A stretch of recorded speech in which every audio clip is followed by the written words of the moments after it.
Hello YouTubers! Well, it's a Thursday and we're on the mighty NC coming home from work, and I thought, what can we have a chat about? And I'm gonna tell you what I'm gonna chat about because I'm so peeved at this. It really grinds my bones.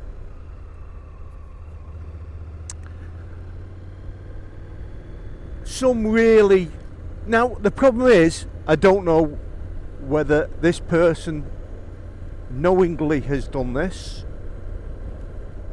which would be an absolute scrote, an absolute scumbag if it is, or whether it's a victim.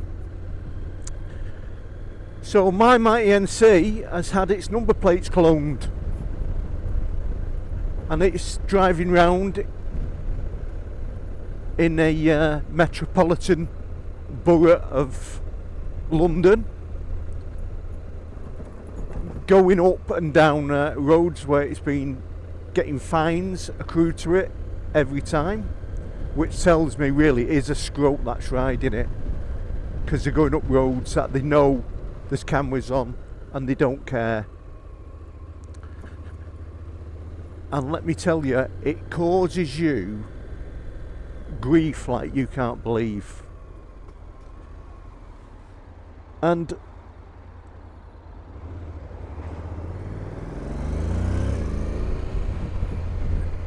six penalty charges so far, people, from this area. So the first thing you do is you contact the actual the borough which has issued the penalty charge, who are chocolate fire guards, because all as you want to do, you can't get through to them on the phone, or when you do it takes you 2 days to get through to them.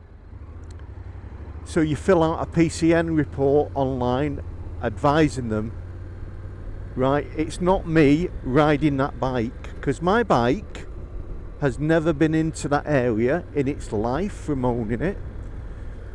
And not the day that it was actually recorded, I was actually I was in work. So when you do get through, they then go, well, have you reported it? Yes, I've just reported it to the police. Now here's the next thing. So you report it to the police. In my case, I reported it to Cheshire Constabulary, who then give me a crime reference number and said, well, we can't do anything about it. What you need to do now is contact the Met, and the Met police will give you a crime reference number. So I said, so why don't they just tell you that at the beginning? So then you contact the Met. And I've got to be fair, the police, you know, the police have been very good about it. The police have been very good when you talk to them on what you need to do. And then they said, you also need to contact DVLA. Because DVLA are the company that actually control the fines. So the number plate registration and the rest of it, any fines that are going through, they actually go to the DVLA to find out where the vehicle's from. So then you contact the DVLA, and the DVLA say to you, yeah, we'll send you a link, fill in this, and it needs to be a letter, it needs to be a handwritten letter, it can't be an email, and it needs to be signed. And it takes up to 6 weeks for us to reply. So that's where we're at, people. My mighty NC, there's two of them. There's one down south and there's one in the northwest.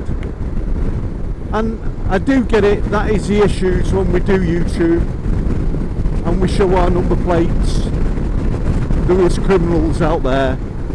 But what really annoys me the most, because when I was talking to the police, I said, so when you catch this person, will you tell me that you've caught them? No, we won't. And they could be riding that bike for the next 12 months and not be caught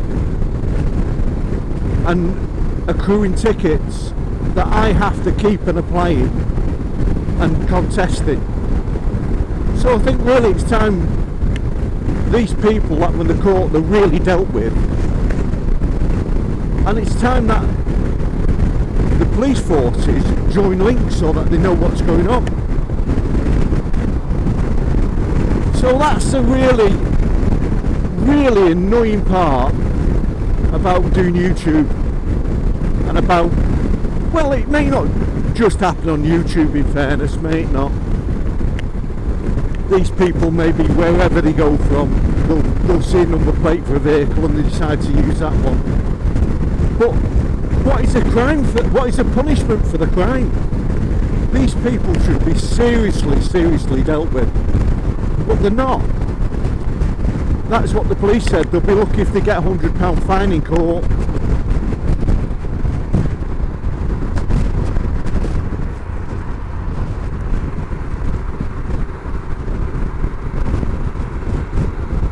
So there we have it. Just be careful on your bike, you know, and do check. You can check if your vehicle's been cloned. And the other side that you'll find out is if someone has actually bought a stolen bike, you'll probably find it gets taxed twice or insured twice. So do a vehicle report on your bike and you'll find stuff like that out. Right, my next thing, riding home on the mighty NC. Even though we have got a CB650R sat in the garage now, pining away, waiting to go out and get a bit of playtime on that.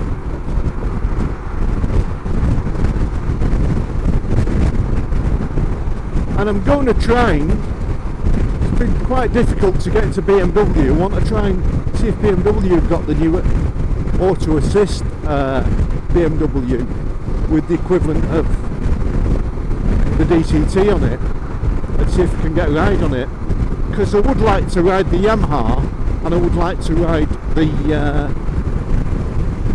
BMW, because I was watching who was I watching now, quite a big YouTuber, Scottish guy, Lamb Chops it is, talking about he'd had a go on one and he didn't like it at all, but he'd ridden the E-clutch and he loved the E-clutch. And I think that'll be the case, because people are getting it in their mind that the E-clutch is like the DCT, and it's not. And the main functions with the DCT is like, now I'm fully automatic, but I can paddle down and go into a lower gear, so I can change as though I have got a gear stick on there, a gear lever. The E-clutch can't do that. The E-clutch can only be in an auto mode, but you have to manually change it with your gear lever. It's not like the DCT. The only similarity between it is when it's in E-clutch, you can pull the throttle back and not have to come out of gear when you stop. That's the only similarity between them. They are different. They are completely different types of systems.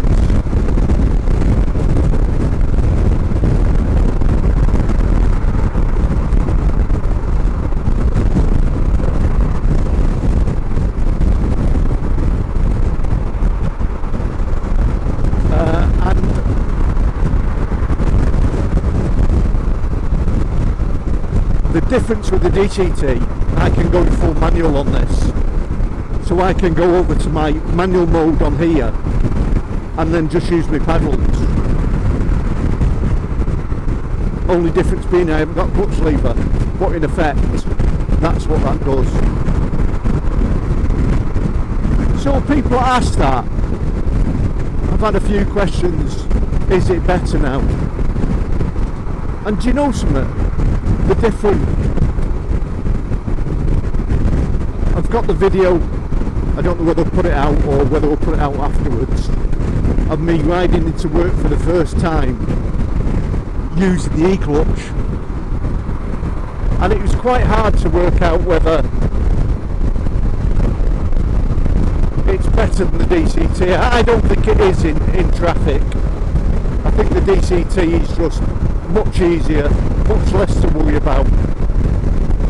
The difference with the e-clutch is if you can find a gear that it suits in traffic, in whatever speed of traffic or what speed you're going at, and stay in that gear, it's very much then like a scooter.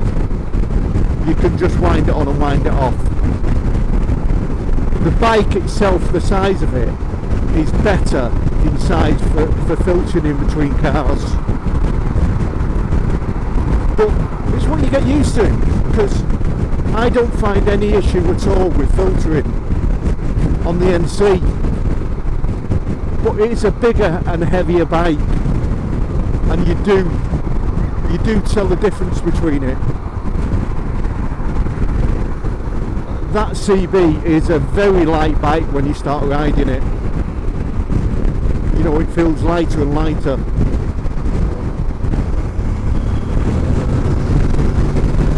And again, really, really windy day today.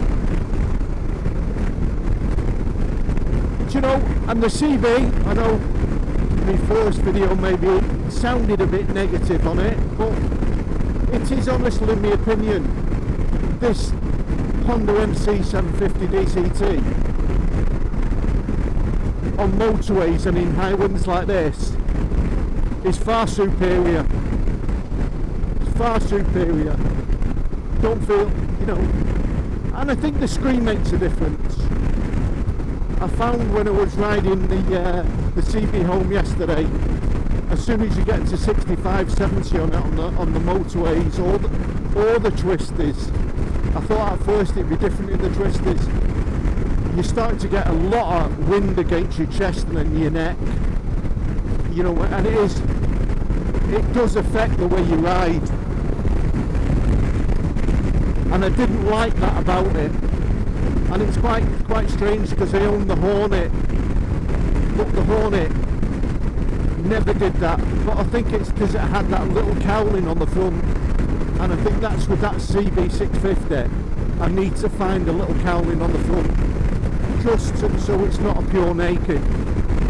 As a pure naked, putting any sort of speed on it, it's not nice. There's too much wind on you. So that's my next progression now, is to find a screen that will alleviate a little bit of that off me. Now the other thing for me was I got cramp on it very quickly, and I was riding on it, I had cramp. And it's quite strange because it's the same chassis as the CBR 650R. And I just never got cramp on that. And maybe it's because you were leaning right forward and you were down, I don't know. But you are leaning a lot further forward, and you are on your palms and on your wrists and on your shoulders a lot. So for me, I will need to put bar risers to bring that back a little bit to take that off. But they are the only two negatives I could really find on the bike, because when you actually ride that bike down the lanes, it's untrue, people. The problem you have with it, the faster you go, the lighter it feels. And although it's like a blue bottle, the speed it bounces about, that is the issue. You bounce about quite a lot when you start hitting any sort of bumps in the road at speed, and it's a bit like the the MT-09 and the MT-07. They're fabulous little bikes as nakeds for buzzing around the lanes, but the faster you go, the more light and the more you feel as though you're going to lose that control on them. You really do feel like they're too light.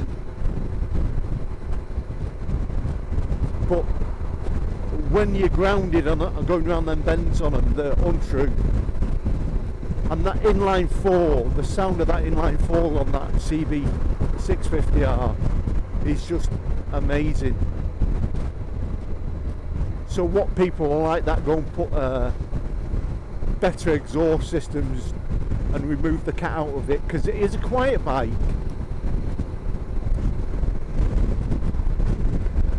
But time will tell, the riding on it will tell.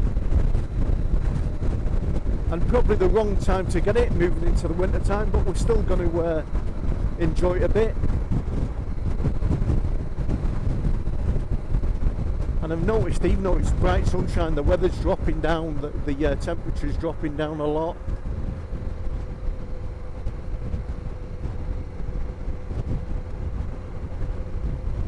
But I still, that's a nice, is it a K2 that? H2, by the looks of it. A beastie of a bike that one, isn't it? I think Solo Motor has got one of these in green.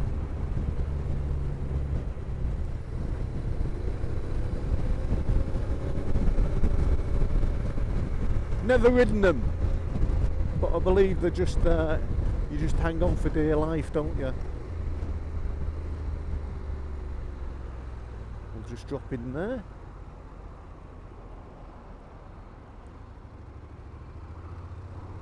We'll drop in there, it's alright.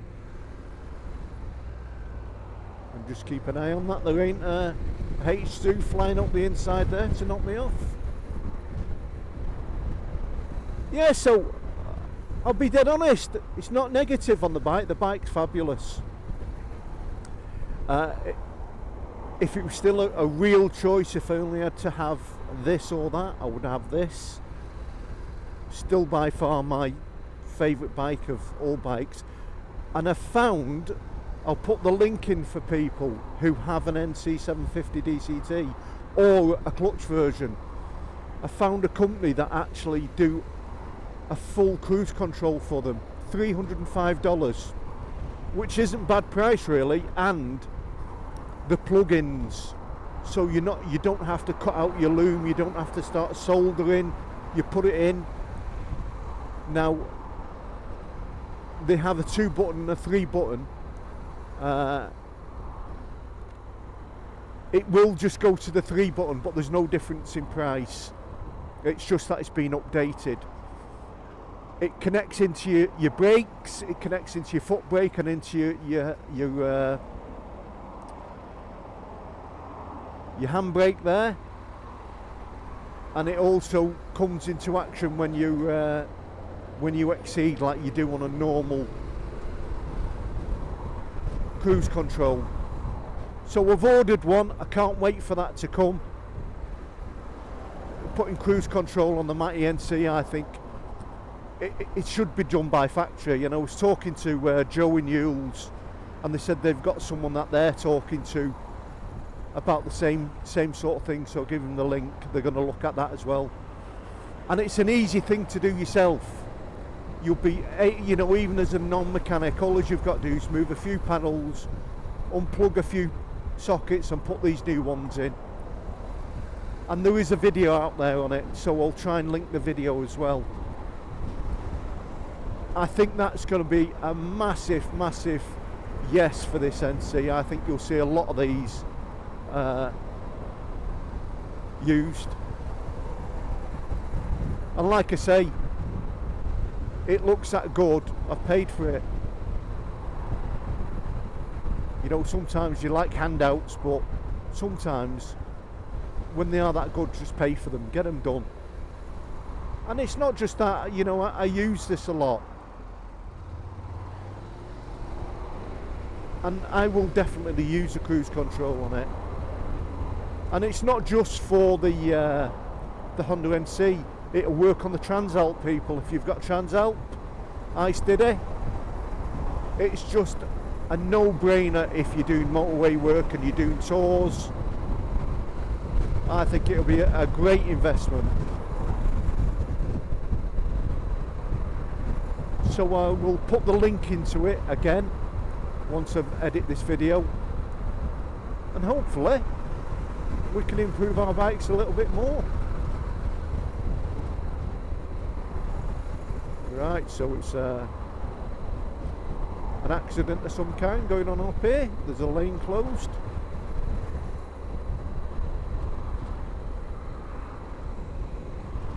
Rally. Now that's the side, like I say, with my CV. If I don't settle into it and I don't like it, what will I change it for? You know what? It's a silly question, but you've got to ask, haven't you? But definitely the E-clutch is just astounding.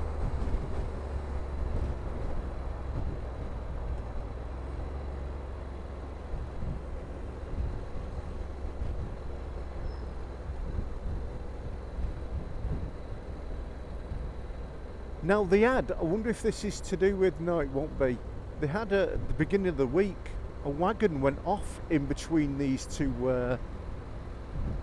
motorways, and it was a service wagon. So it fell in between. It's about a 60-foot drop in between these motorways here, 40 to 60 foot. And it fell down in between them. It went through the barriers. I wonder if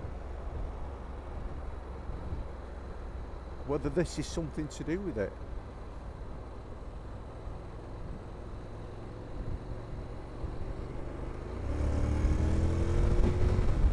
So if I can find the picture of it, I'll find it. But yeah, it fell down in between there.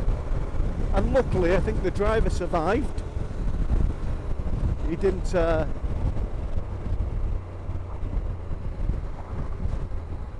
have any major injuries, which is, you know, a God blessing really. But you just say to yourself, how have you actually drove in between? I think it's here now, people. That's where it is. Somewhere around here that had happened. But I think it was, they were doing something on the barriers. They'd taken the barriers down. And the wagon went off the side. Kalina, that used to be Eddie Stobart's people, if you want to know. That's who took over him. Let's just try and concentrate on the road.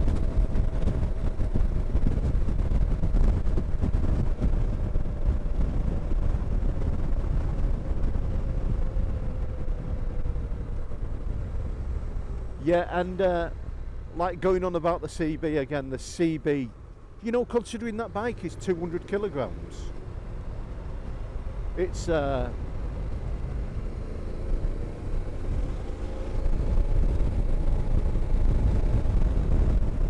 light because it's the heaviest of like the 650 700s, but it's an absolutely beautiful bike to ride. Although I think the Mighty NC takes some beating, to be honest.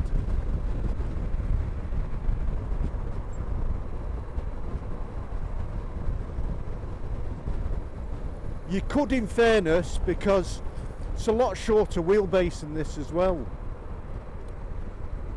you could actually throw it around a lot more than you can throw the NC. And the NC is really good in the bends. This bike is amazing in the bends. It really does handle them well. But that shortness of that wheelbase on that was even better, to say the least.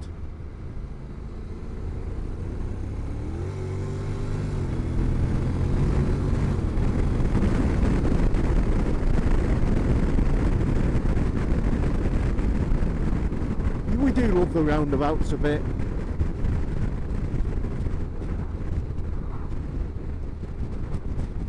Right, and I think that's about it for me.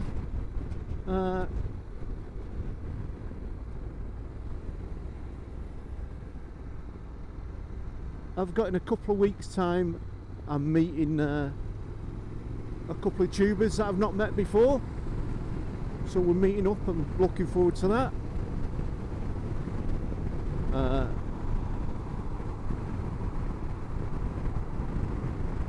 So that'll be a bit of fun, a nice day out riding, which you can't beat, and getting the mileage on the CB so that I can get it through its first service, and then we can have a few hooligan days on it, which should be really good.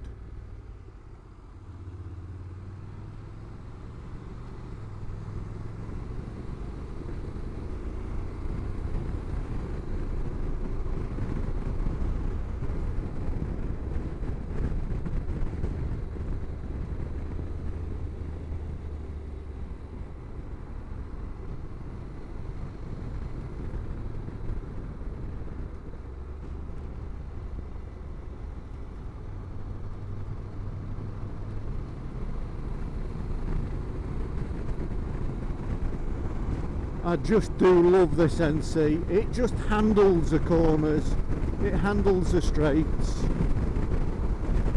Just such a fabulous bike.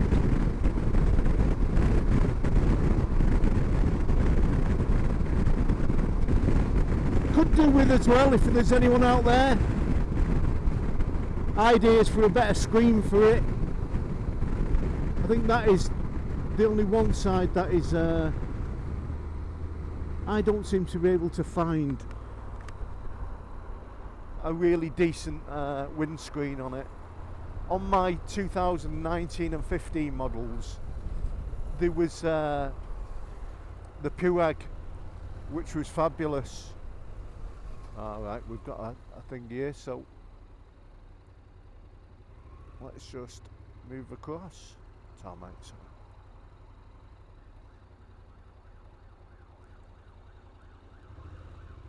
Ambulance, ambulance, a funny looking ambulance, isn't it, people? Well, don't move across, there's a fire. Do you know something? Some people are just thick, aren't they? It's trying to come up the middle there.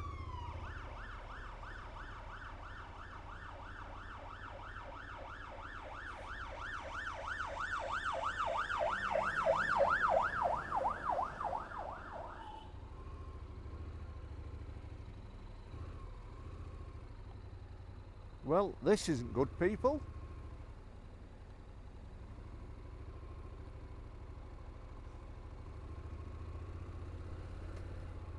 Well, let's hope all's all right.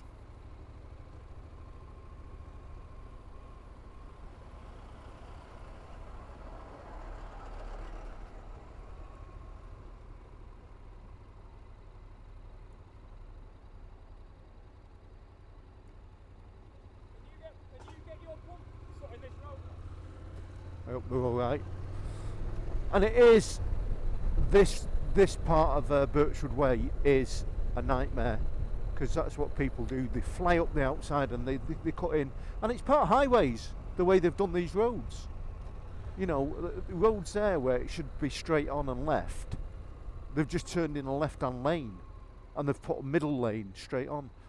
They honestly are frigging idiots, the highways nowadays.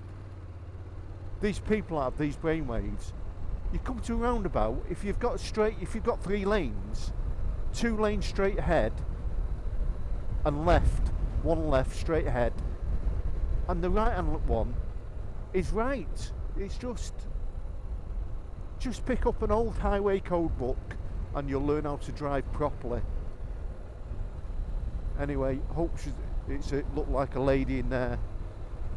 She's been hit from behind by a van. And you know what it is, they've flied up and then they've tried to cut in, and that's what's happened, and they can't stop in time.